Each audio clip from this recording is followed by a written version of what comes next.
Hello there, and welcome to Plus Talk on Plus Life, where we're all about turning positive into a plus. Today, my guest is joining me from Lisbon, Portugal. His name is Dr. Jose Zuniga. He's the CEO of the International Association of Providers of AIDS Care and the Fast Track Cities Institute. Just what does all of that mean? Well, good thing he's here to tell us all about it. Good to see you, Doctor. Thank you very much for having me, Carl. So this is a really important conversation that a lot of people, we talk about these conferences, AIDS conference, and all these important things that happen around the world. But for a lot of us living with HIV in our cities, wherever they might be, it doesn't really mean much to us. Obviously, the results of what come out of these do, and they get trickled down to us. So I wanted to have you on today to really break down what fast track cities are and what you guys do and how they're helping, how they're making a difference to people like myself and others living with HIV. So first of all, I hear fast track cities all the time. What is a fast track city? Well, a fast track city is a city that is committed to accelerating its local HIV response towards the goal of ending HIV as a public health threat by 2030. But it's also a city that recognizes the importance of placing community at the center of the response. And so there are 350 fast track cities around the world that are doing so, major cities, smaller cities, all achieving a certain level of progress even through the COVID-19 pandemic. So what do they do? What do they actually do? And why is it so important? Well, the fast track cities initiative itself is pretty complicated in that there are multiple stakeholders who are engaged. The first I would mention are political leaders. Too often, political leaders have said the right thing around HIV and sometimes the wrong thing. But beyond saying something or signing a document, they don't do much else. And so the Fast Track Cities Initiative really creates a space for mayors, municipal governors, other elected leaders to consistently speak the message of ending HIV and ensuring that stigma and discrimination are eliminated within their cities. Of course, I already mentioned communities, and communities are very engaged.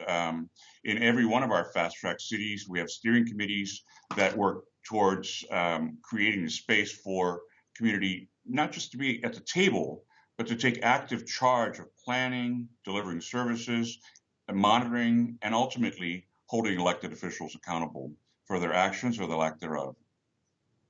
Well, so that's great to know. So that it really does get, I guess, down to a grassroots community level. We do have a say, we do have an input, because I think so often those of us living with HIV just feel like, we're in the system and elected leaders and scientists and politicians are pulling all the strings. But what you're saying here is that community is a big part of this. We are trying to change that dynamic where we have followed a top-down approach and a very bureaucratic approach to the HIV response in the U.S. and other countries for far too long. That's business as usual. We're flipping that on its head and really saying, let's level the playing field. Let's ensure that elected officials, public health department officials, clinicians, service providers all get that people living with HIV are equal and that they need to be an integral part of the decision-making team. I love that. I mean, it's funny. I've just finished reading Peter Staley's memoir and looking back at all the work he did with ACT UP. And really, in the early days, that's what they were fighting for. Give us a seat at the table because we're the ones going through this. How is the work that's being done by them and being discussed at the conference that you're all at in Lisbon at the moment relevant, though, to those of us living here? So what you guys are talking about on the ground, you've been doing it all week. How's that affecting me? So the guys you're speaking about here at the conference include the myriad stakeholders that are engaged in the global HIV response. And so we have robust community participation from clinicians, service providers, health departments, and multiple mayors and elected officials. The work is relevant in that we're sharing best practices with each other. That sense of solidarity to look at cross-cutting challenges and say to each other, hey, I'm having a problem in scaling up pre-exposure prophylaxis or PrEP, for example. What did you do in your city to increase the coverage by double, triple percentage point? That's the type of work we're doing here. And as important, we have woven throughout the conference the importance of eliminating stigma discrimination, but also the inequities, the inequalities, and the social marginalization that drive epidemics underground and create a sense that people living with HIV are not treated with the decency and dignity that they deserve. And sadly, that's still the case this many years into the epidemic.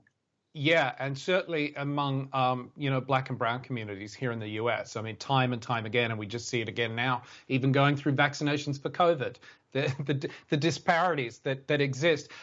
U equals U, undetectable equals untransmittable, is an important message. It's one that we champion every day here at Plus Life. I know people like Bruce Richmond are there at the conference. It's one that is struggling, though. This message of U equals U, simple as it is, take your pill, get undetectable, you can't transmit the virus. It struggles here in the US. What more can be done? And what are you guys at conferences like this, and when you talk about collaborating and sharing ideas, what are we learning that has worked that we can implement here in the US that, say, hasn't worked? So, first and foremost, the Paris Declaration on Fast Track Cities, which governs the initiative, fully embraced U equals U several years ago. And as such, we require a commitment from fast track cities to promote U equals U, both because it's a destigmatizing message and a life affirming message, but also because it can create demand for HIV testing and treatment, which we've seen in quite a number of cities where U equals U has been successfully implemented, including, for example, New York, Paris, et cetera, Amsterdam. What we're learning here are different ways of communicating to a variety of stakeholders that naturally would not be inclined to support something they might believe is not evidence-based. Having said that, it is evidence-based. And so these are opportunities to present the evidence to those who may be skeptical or who are introducing value judgments into their decision-making, particularly clinicians who may not necessarily understand the science, primary care clinicians to be specific, and educate them about how to communicate with a person living with HIV post-diagnosis, and even past that as they decide to take their HIV treatment. Yeah, it still amazes me that there are doctors out there that say, oh, well, U equals U, but it's not my opinion. It's stunning because for a very long time, treatment as prevention was accepted as science. For some reason, when the message was converted into a message that was very powerful community, U equals U, for some reason, amongst the medical community, it was no longer acceptable. So we're working to change that. Fantastic. In the last few moments I've got you, through the work that Fast Track Cities are doing, just how realistic, really, I know I'm putting you on the spot, how realistic is it, this timeline to end HIV? I'm an eternal optimist, but I recognize that we were off track already pre-COVID to meet the prior set of targets and goals for ending the epidemic.